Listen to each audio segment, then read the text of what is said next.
We all know, especially when things get busy, it is tough to keep your eyes on your kids at all the time, but that can lead to accidents at home. And in recent years, the rate of teens intentionally ingesting harmful substances is on the rise. Morning anchor and health reporter Kirsten O'Connor is standing by now to ask a doctor what they're seeing. Ask a Doctor is sponsored by Conviva Primary Care for Seniors. Yeah, this is a tough topic right around the holidays, and of course during the pandemic we've seen this problem much like many others. It's not just kids in the house either, like detergent pods or the challenges that kids are talking about on TikTok that can be dangerous. Sometimes these ingestions are intentional and preventable. So joining us now is Dr. Jenna Wheeler, a pediatric critical care physician from Orlando Health, Arnold Palmer Hospital. Thank you for being here. Thanks for having me. So let's talk about this, ingestions in general. What are you seeing coming into the intensive care unit?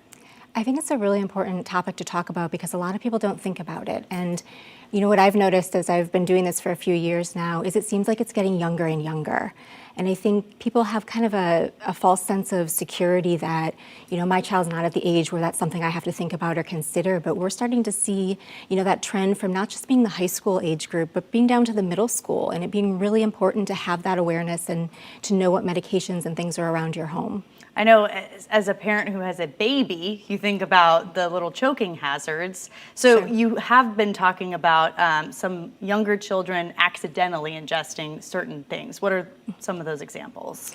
We've had younger kids who've come in with, you know, drugs and different chemicals that look very similar to candy. They can look like the same candy that you'd have in the cupboard from them, or they go over to a cousin's house or a family friend who the parents may not know that there's illicit substances in the home, and people think that they have them up, and kids find them and think they're candy. And that seems to, we've gotten a number of younger, kind of the preschool, younger elementary kids who've come in with ingestions of candy-like substances that certainly are not candy. Right, and then the bigger problem though that we've been seeing now, especially during the pandemic, you said are intentional, and these are teenagers.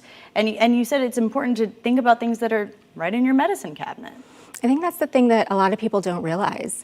There's this kind of common thought, and I think a lot of the teens as well.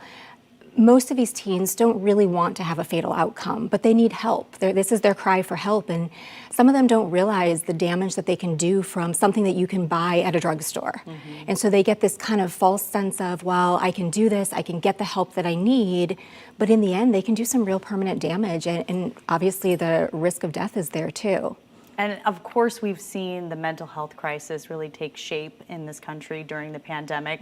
But something like that could be confused as a cry for help, or a way to articulate a problem that a teenager is having without really being able to say, I have depression, I have a mental health problem that I need to go see a professional about.